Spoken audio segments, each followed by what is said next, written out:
And with us right now, we have Laura Gale. And Laura, you're the owner of lauraiswriting.com. And Laura, you are a ghostwriter and editor. Thank you so much for joining us. Thank you for having me, Josh. I'm really pleased to be here. What brought you to ghostwriting? You're obviously mortal and human and in the flesh. So that's my only ghost joke of the interview. Appreciate it. Yeah. I got my start. I did a degree in writing and publishing. I had always been a total bookworm as a kid and had just not really considered any other career path. And I got a gig in a publishing house straight out of university. And in about 2011, there was a big change in the publishing landscape with Amazon really coming to the forefront and ebooks really taking off. And there was a lot of restructuring going on in the publishing world. And I thought I need to get something that's a little bit more independent and that I can be a bit more flexible with. So I struck out on my own and went into content marketing, and my role in the publishing house had been in publicity. So I had a good sense of how to get content out there and kind of in front of people. So helping clients with content marketing, and eventually somebody asked me to help them write a book, having heard that I had come out of the publishing world. And that project was really fun and it went really well. He sold a lot of books, got a lot of new clients, and I thought I could do that.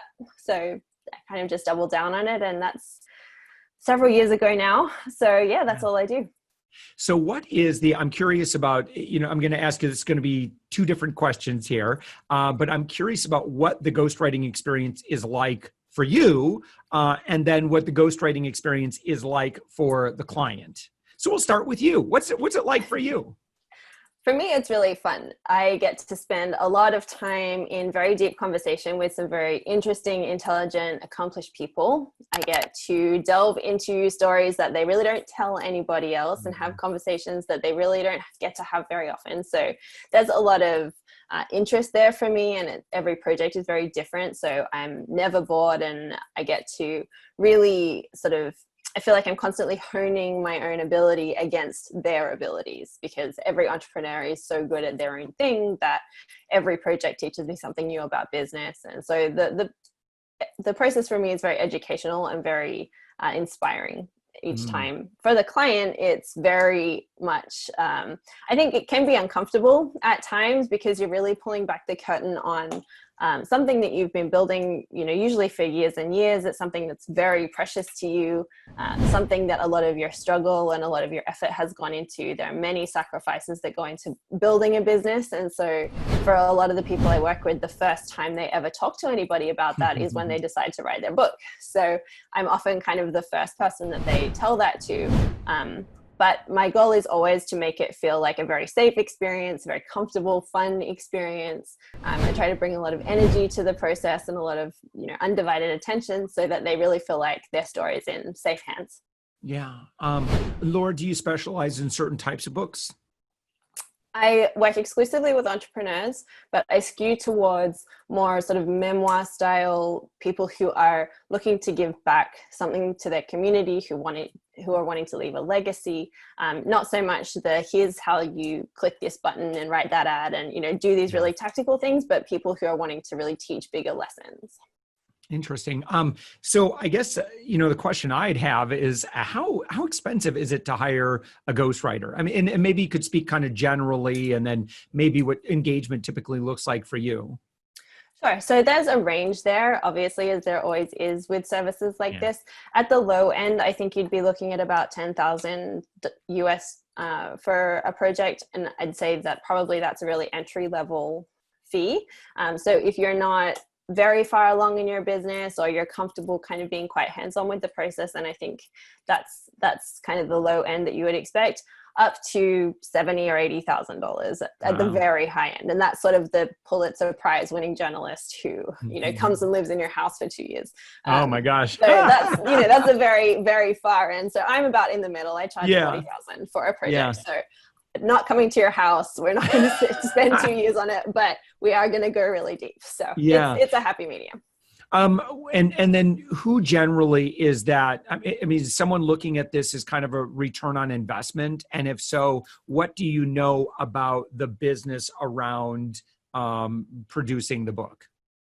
So most of my clients are not going to make a ton of money on the front end sales of the book. Most of them will recoup their investment on one or two, usually client engagements that happen as a result of the book. So what tends to happen when you write a book is that somebody goes through this very immersive process with you. It's very intimate to read somebody's story and to spend all of this time with somebody in their own words. And so usually once a prospect has read your book and comes to the point that they're going to have a sales conversation with you, they're really already sold. So those conversations become much easier. Conversions tend to go up, your lead flow tends to go up, and the qualification of those leads tends to be much higher. And so if you have a high-end service, a high-ticket item, then having a book is a really great way to sort of pre-qualify your leads and to make sure that the people that are coming into your funnel are just about guaranteed to want to work with you. Yeah. Yeah. And then I guess the titles that you've worked on so far, I don't know if if you can share any of the titles, or maybe just a little bit more about your previous work or your previous experiences would be very cool to learn about. So some of them I can talk about, not all, but some. One project I really enjoyed was with Brian Kurtz, who wrote Over Delivery. He has been in the direct response marketing world for about 40 years. And so he's seen a lot of change in the marketing industry and really wanted to teach the foundational stuff that is true, no matter which medium you're working in, no matter which market you're working in. And so that was very educational for me. The Sober Entrepreneur with Russ Perry, he founded Design Pickle, which is one of the largest design agencies in the world. And he had been sort of a serial wanting to be entrepreneur and had a real moment of clarity that until he got sober, that success that he was seeking wasn't going to happen. And so this is his story of becoming sober and then starting to build this incredible business, which I think is now at close to 9 figures. So pretty impressive guy. Another one would be Kerry Masters, who created an Amazon marketing agency, and she's had a huge amount of success. We've actually done 2 books together now, so she's flying. And I've done about 20 books at this point. So yeah. What does your schedule look like day to day? Day to day, I have a 5-month-old pup, so that's kind of dominating my mornings right now. But once he is walked and fed and everything, normally I will sit down and spend the first 2 to 3 hours of the day just writing. Either that will be going through interviews and taking out the parts that are interesting and useful and putting them into sort of draft form, or going back over draft and making it better. So the first 2 or 3 hours are kind of key creative time. Once I get to lunch and beyond, then typically I'm sort of through my creative reserve for the day, and I want to move on to more sort of administrative things, tactical stuff, things for my own business. So there's a lot of moving parts that go into publishing a book. So once the actual drafting is complete and all the editing's done and the book's ready to be published, the focus shifts a lot to sort of the button clicking and making sure that everything is on Amazon correctly, all the marketing's in place, and that, everybody's getting what they need.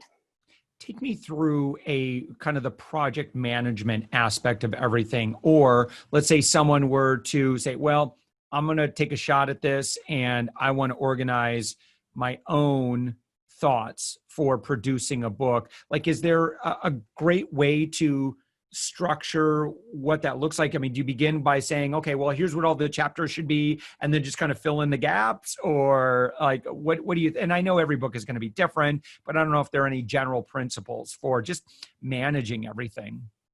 I think it's really important to have a sense strategically of what you want the book to do. So what do you want the reader to go away with at the end of having read this book? My role in these projects is to be an advocate for the reader. And so if you're doing it for yourself, you need to be constantly thinking, is this what the reader needs to hear? Is it what they want to hear? So if you have that sort of guiding principle in front of you at all times, and I sort of use it as a yes-no filter, like, does this piece of information serve what I'm trying to teach my reader? Yes or no? And if the answer is no, it doesn't mean it's bad information. It just means that it's not right for this particular book. So once you've got that strategic sense, then you can build an outline. And I recommend just dumping every idea that you have that fits within this filter into a document, and then going deeper and deeper in a number of sort of rounds to flesh out those ideas. So if you start with 10 or 15 big ideas and you can fit, say, 4 or 5 subcategories within each of those, and then come up with a few anecdotes and stories or, you know, successes that you can share related to those points, then you've got a pretty detailed outline to work from, and it becomes a question of kind of just joining the dots. I like to go through it really methodically like this because I make sure I don't miss anything, and I can see if it's a logical structure, if it's a compelling structure. It doesn't work for me as well to just fly by the seat of my pants. Yeah. Well, let's just start writing and see where we go. See what happens. It's probably good for fiction, not so great for somebody's life story. Right. So, you know, when someone, say an entrepreneur, wants to do a book, I think everyone knows by now, or at least I hope they know, that they say, well, I'm going to create this book and then I'm going to make $1 million in book sales. That's not why generally you do a book.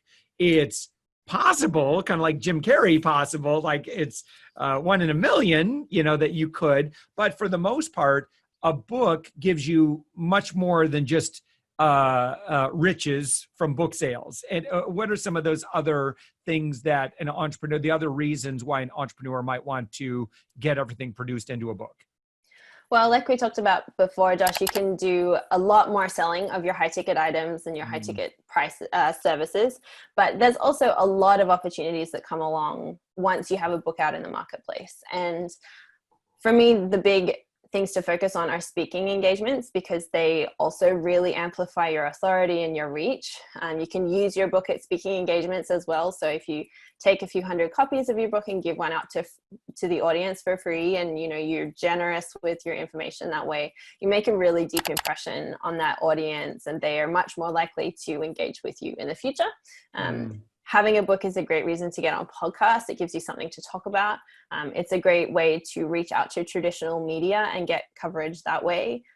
For a lot of these options, you know, marketing really relies on having interesting hooks and, you know, something relevant that you can use to connect with the right audience. And having a book that's really targeted with the reader in mind means that those opportunities just become very plentiful. It means that you can go to conferences and hand it out to people who are your ideal customers. Yeah. It means you can connect with people really quickly. If you're looking to get clients, you can mail the book to your ideal clients. No one's assistant is going to throw out that mail if you send them a big package with a book and a personal note in it. So it's a great way to get past gatekeepers. There's just a lot of uses. You can be very creative once you have a book, because it just means people just take you seriously when you have one. So it helps a lot. Yeah. You know, and there are a lot of other, like, you can make it part of your sales and marketing system as well. And Absolutely. So I see a lot of marketers that will advertise their book and just say, hey, pay for shipping and I'll send it to you. Or, you know, they make it a part of their funnel. If someone opts in and wants that book, then obviously, well, hopefully they're interested in that subject. So it's a great way to kind of sort the people that would be a good use of your time to communicate with. Absolutely. So there's a lot of, and I agree with you. You know, you can pass out business cards, you can snail mail, junk mail, or, you know, spam people, or you could mail them a book. And, you know, the book communicates, hey, I at least have the authority to put my thoughts together in a book. And I think most people say, look, I know it's a lot of work or a lot of investment to get a book done. So it's helpful for that authority. I think, again, I agree with you that, you know, getting on panels, speaking, whether that's physical on stage or virtually, the book can kind of open up some doors there as well. I was thinking about, in terms of the book distribution, are there, like, if someone says, well, can you help me get this on Amazon and the other booksellers? Is it that? I know it's not really that hard, but I think there's probably still some sorcery that some people just haven't been through that, so they don't know what to do. But how do you get it into the regular channels? So I totally understand that people feel like it's just a black box that's impenetrable. Right. And it is a bit of a challenging system, just because none of the platforms are really communicating with each other, and publishing for many years has been a bit of a racket. You know, there are things that you can only do through one provider, and you have to pay these, you know, big fees for and stuff. So that to publish a book, you need an ISBN, which is the little string of numbers on the back of the book that identifies it when you take it up to the counter and they scan it. So each of your books need a barcode. You need to have all of these kind of little niggly pieces ordered before you sort of go ahead and list it. But once you've got those, and it's easy, you just go to myidentifiers.com. You can buy all of those things. It's pretty straightforward once you know how to do it. Once you've got those, you can go to Amazon. You just need to create an author profile, and they've got a pretty intuitive wizard to get yourself set up there. You just go to, what's the website? KindleDirectPublishing.com. Then another platform that I really like to use on top of Amazon is called IngramSpark.com. And basically Ingram is this massive platform that will list your book on all online distribution channels. Wow. So it's a one-stop shop. So Laura, you just gave 3 really good resources. So what was that? What was the first one that was, do you recall the three websites? Yes, so the first, I meant to write these down, and I'm like, oh man, she's giving out websites. Shoot. So the first one is myidentifiers.com. That's it, myidentifiers.com. Yeah. So you need an ISBN for every different format of your book. And you need barcodes for all the physical formats of your book. Right. Obviously, you don't need one for an ebook or an audiobook, but for paperback and hardbacks, you do. Kindle Direct Publishing is the website that you list on for Amazon. You can just use your regular Amazon sign-in details, the same one that you buy all of your Prime orders through. You also need to set up on Amazon a profile on Author Central. When you've listed your book, it will be listed separately. So this is like where it gets really into the weeds, but all of your different formats will be listed separately on Amazon, which means that when someone goes to the search results to look for your book, they will see multiple listings. And you really want it to just show up with one listing. It's better for your search ranking. It's better for the sales velocity. It's much less confusing for your audience. It's much more likely to collate your reviews into like a bigger number. So you need to set up an author profile, and you need to contact the author profile's customer service and ask them to merge those listings so you have it in one place. So as I said, super into the weeds there, but the other website is Ingram Spark, and that's INGRAM Spark, SPARK.com. And Ingram is where you can list the book on all the different websites in the world. So if you want to get it in libraries, that's where you do it. Wholesalers, that's where you do it.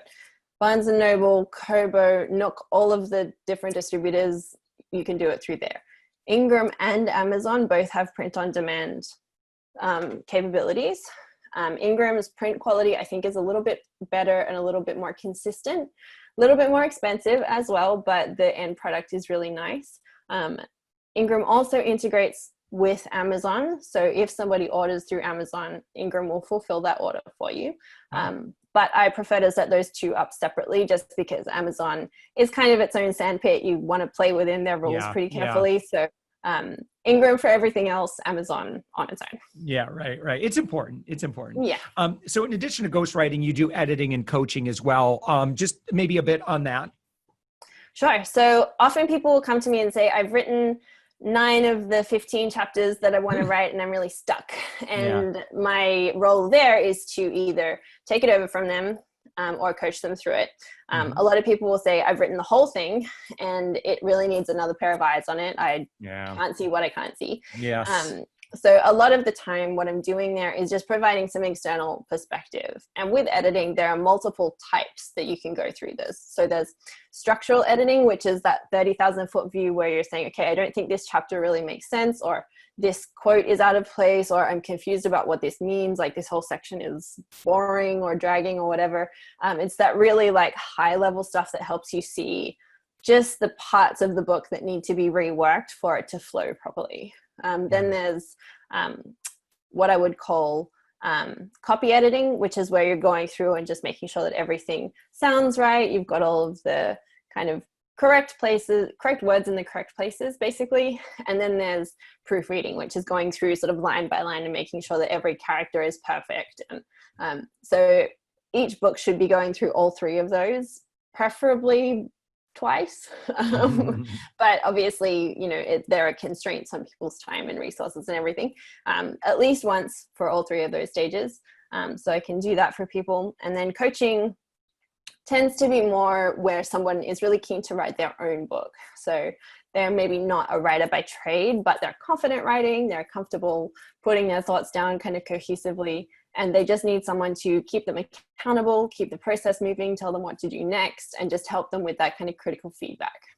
Fantastic. All right. Well, Laura Gale, thank you so much. And thank you for all the great resources that you've shared as well. Your website is lauraiswriting.com. And again, you do ghostwriting, editing, and coaching. You've been featured many places. We've got many mutual connections. Thank you so much for joining us. And anything else that, like if someone says, aside from just going to your website, is there anything in particular that you'd recommend for someone that's like, I really want to learn more about Laura? Like, where would they start? So I've written a couple of books of my own. Probably the most relevant to this interest is called How to Write This Book. And that's how to write, publish, and market your business bestseller. So that book is a great place to start, just to understand the whole process and kind of how I think about approaching it.